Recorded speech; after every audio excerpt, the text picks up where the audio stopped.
ఆకాశవాణి జాతీయ వార్తలు చదువుతున్నది పొన్నగంటి సుధా. ముందుగా ముఖ్యాంశాలు. ప్రధానమంత్రి నరేంద్ర మోదీ మాల్దీవుల పర్యటనను కొద్దిసేపటి క్రితం ముగించుకుని తమిళనాడులోని ట్యుటికోరిన్కు చేరుకున్నారు. కార్గిల్ విజయ్ దివస్ 26వ వార్షికోత్సవాన్ని పురస్కరించుకుని ప్రాణత్యాగం చేసిన భారత సైనికుల ధైర్య సాహసాలను ఈరోజు దేశ ప్రజానీకమంతా స్మరించుకుంటోంది. భారత్, బ్రిటన్ దేశాల మధ్య ఇటీవల కుదిరిన స్వేచ్ఛా వాణిజ్య ఒప్పందం ఇరు దేశాల పురోగతిలో కీలకంగా నిలుస్తుందని కేంద్ర మంత్రి పీయూష్ గోయల్ విశ్వాసం వ్యక్తం చేశారు. కార్గిల్ యుద్ధం తరహాలో ఇటీవల జరిగిన ఆపరేషన్ సింధూర్లో కూడా భారత సాయుధ దళాలు పోరాట పటిమను చూపాయని సైన్యాధిపతి జనరల్ ఉపేంద్ర ద్వివేది పేర్కొన్నారు. ఇక వార్తల వివరాలు. ప్రధానమంత్రి నరేంద్ర మోదీ మాల్దీవుల పర్యటన కొద్దిసేపటి క్రితం ముగిసింది.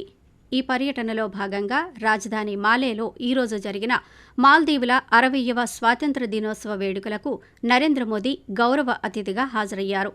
ఆ తర్వాత మాల్దీవుల ఉపాధ్యక్షులు హుస్సేన్ మొహమ్మద్ లతీఫ్తో సమావేశమయ్యారు. భారత్, మాల్దీవుల స్నేహానికి కీలకమైన అంశాలపై ఇరువురు ఈ సందర్భంగా చర్చించారు. మౌలిక సదుపాయాలు, సాంకేతికత, వాతావరణ మార్పులు, ఇంధన శక్తి మొదలగు పలు రంగాలపై ఈ చర్చలు దృష్టి సారించాయి. అంతకుముందు పీపుల్స్ మజ్లిస్ స్పీకర్ అబ్దుల్ రహీం అబ్దుల్లాతో కూడా ప్రధానమంత్రి ప్రత్యేకంగా సమావేశమై చర్చలు జరిపారు.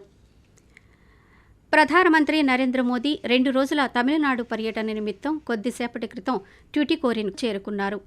ట్యుటికోరిన్ విమానాశ్రయం నూతన టెర్మినల్ భవనాన్ని ఆయన ప్రారంభించారు. అదేవిధంగా 4,800 కోట్ల రూపాయల విలువైన వివిధ ప్రాజెక్టులకు నరేంద్ర మోదీ శంకుస్థాపనలు, ప్రారంభోత్సవాలు చేశారు. ఈ నూతన టెర్మినల్ కార్గో హ్యాండ్లింగ్ సామర్థ్యాలను, ట్యుటికోరిన్ నుంచి ఎగుమతి కార్యకలాపాలను ప్రోత్సహిస్తుందని ఇండియన్ ఛాంబర్ ఆఫ్ కామర్స్ కార్యదర్శి పి వెంకటేష్ వెల్లడిస్తూ, The facilities, the potential that Thoothukudi has is phenomenal. The land availability, the fantastic all-weather port and everything is there. And the human resource, particularly the colleges available, the students over here, they're all pulled towards Chennai or Bangalore or Hyderabad for their employment. So when a lot of industries are coming to Thoothukudi, Kargil Vijay Diwas 26వ వార్షికోత్సవాన్ని పురస్కరించుకుని 1999 కార్గిల్ యుద్ధంలో ప్రాణత్యాగం చేసిన భారత సైనికుల ధైర్య సాహసాలను ఈరోజు దేశ ప్రజానీకమంతా స్మరించుకుంటోంది. దాదాపు 60 రోజుల పాటు వీరోచిత పోరాటం చేసి 1999 భారత్, పాకిస్తాన్ యుద్ధంలో విజయం సాధించిన భారత రక్షణ దళాల పరాక్రమాన్ని గుర్తు చేసుకునేందుకు ప్రతి ఏటా జూలై 26న కార్గిల్ విజయ్ దివస్ జరుపుకుంటాం. కార్గిల్, జమ్మూ కశ్మీర్లోని పలు ప్రాంతాల్లో పాకిస్తాన్ సైనికులు, ఉగ్రవాదులు చొరబడిన ప్రాంతాలపై తిరిగి నియంత్రణను సాధించటానికి భారత సాయుధ దళాలు ఆపరేషన్ విజయ్ను చేపట్టాయి. Captain Vikram Batra, captain Manoj Kumar Pandey, grenadier Yogendra Singh Yadav వంటి ధైర్యవంతులైన సైనికులు పాకిస్తాన్ సైన్యాన్ని ధీటుగా ఎదుర్కొని యుద్ధక్షేత్రంలో త్రివర్ణ పతాకాన్ని ఎగురవేశారు. ప్రతికూల వాతావరణ పరిస్థితుల్లో సైతం భారత సాయుధ దళాలు బలమైన దృఢ సంకల్పాన్ని ప్రదర్శించి భవిష్యత్ తరాలకు స్ఫూర్తిగా నిలిచారు. కార్గిల్ యుద్ధంలో అసువులు బాసిన అమరవీరులకు సైన్యాధిపతి జనరల్ ఉపేంద్ర ద్వివేది నివాళులర్పించారు. కార్గిల్ విజయ్ దివస్ సందర్భంగా ఈరోజు ఆయన ద్రాస్లోని కార్గిల్ యుద్ధ స్మారక చిహ్నంలో జరిగిన ఒక కార్యక్రమంలో కేంద్ర కార్మిక శాఖ మంత్రి మన్సుఖ్ మాండవీయ, రక్షణ శాఖ సహాయ మంత్రి సంజయ్ సేత్లతో కలిసి పాల్గొన్నారు. ఈ సందర్భంగా ఉపేంద్ర ద్వివేది మాట్లాడుతూ, భారత సైన్యం ప్రస్తుత సవాళ్లను విజయవంతంగా ఎదుర్కోవడంతో పాటు భవిష్యత్ అవసరాలకు అనుగుణంగా ఉండేలా రుద్ర పేరిట ఆల్ ఆర్మ్స్ బ్రిగేడ్ను ఏర్పాటు చేశామని వెల్లడించారు. సాయుధ యూనిట్ల ఫిరంగి దళం, ప్రత్యేక దళాలు, మానవరహిత వైమానిక వ్యవస్థలు వంటివి రుద్ర కలిగి ఉంటుందన్నారు. భైరవ్ అనే లైట్ కమాండో బెటాలియన్ యూనిట్లను కూడా ఏర్పాటు చేశామని వెల్లడించారు. కార్గిల్ యుద్ధంలో మాదిరిగా ఇటీవల జరిగిన ఆపరేషన్ సింధూర్లో కూడా భారత సాయుధ దళాలు పోరాట పటిమను చూపాయని సైన్యాధిపతి జనరల్ ఉపేంద్ర ద్వివేది పేర్కొన్నారు. साल 1999 में भारतीय सेना ने ऑपरेशन विजय के अंतर्गत कारगिल की ऊंचाइयों पर एक अद्वितीय विजय प्राप्त की थी. उस युद्ध में भारतीय सेना ने ऊंची पहाड़ियों पर बैठे पाकिस्तान सैनिकों और घुसपैठियों को खदेड़कर हमारी सीमा से बाहर कर दिया था और तिरंगे को इन बर्फीली चोटियों पर फहराया था. यह वह क्षण था जब भारत ने स्पष्ट कर दिया कि उसकी सीमाओं के भीतर किसी भी नापाक इरादे को सफलता नहीं मिलेगी।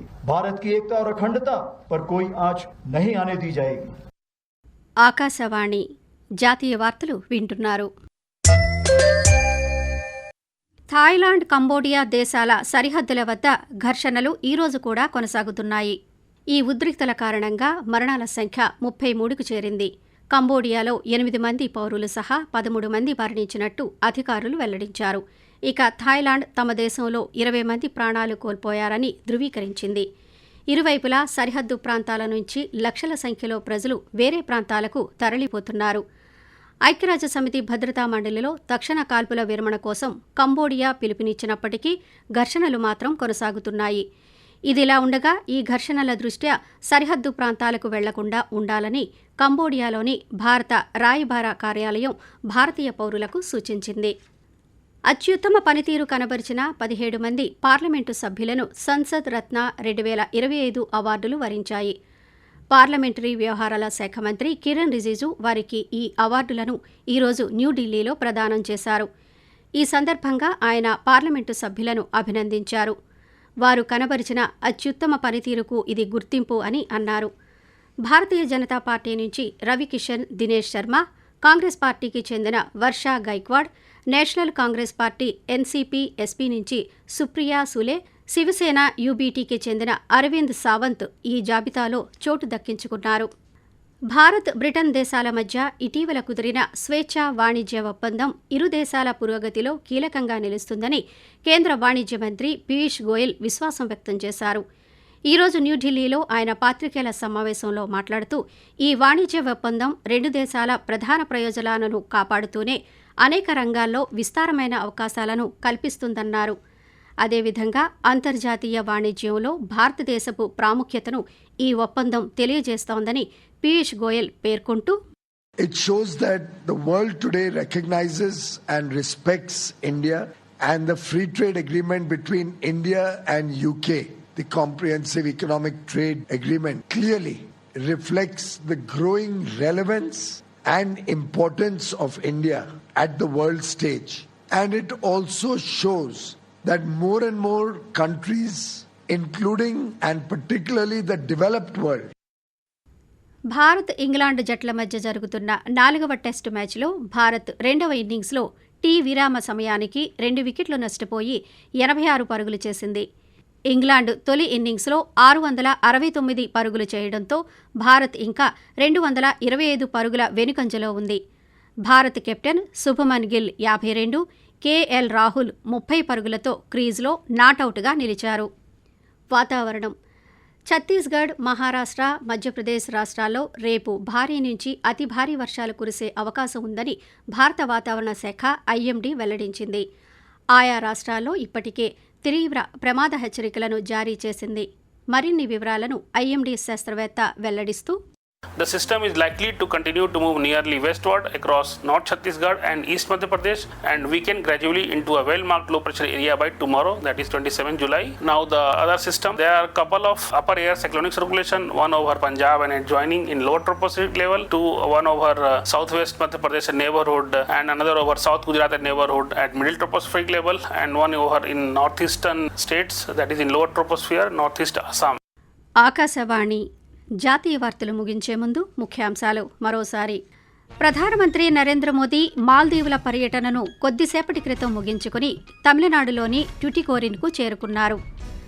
కార్గిల్ విజయ్ దివస్ 26వ వార్షికోత్సవాన్ని పురస్కరించుకుని ప్రాణత్యాగం చేసిన భారత సైనికుల ధైర్య సాహసాలను ఈరోజు దేశ ప్రజానీకమంతా స్మరించుకుంటోంది. భారత్, బ్రిటన్ దేశాల మధ్య ఇటీవల కుదిరిన స్వేచ్ఛా వాణిజ్య ఒప్పందం ఇరు దేశాల పురోగతిలో కీలకంగా నిలుస్తుందని కేంద్ర మంత్రి పీయూష్ గోయల్ విశ్వాసం వ్యక్తం చేశారు. కార్గిల్ యుద్ధం తరహాలో ఇటీవల జరిగిన ఆపరేషన్ సింధూర్లో కూడా భారత సాయుధ దళాలు పోరాట పటిమను చూపాయని సైన్యాధిపతి జనరల్ ఉపేంద్ర ద్వివేది పేర్కొన్నారు. ఆకాశవాణి జాతీయ వార్తలు ఇంతటితో సమాప్తం.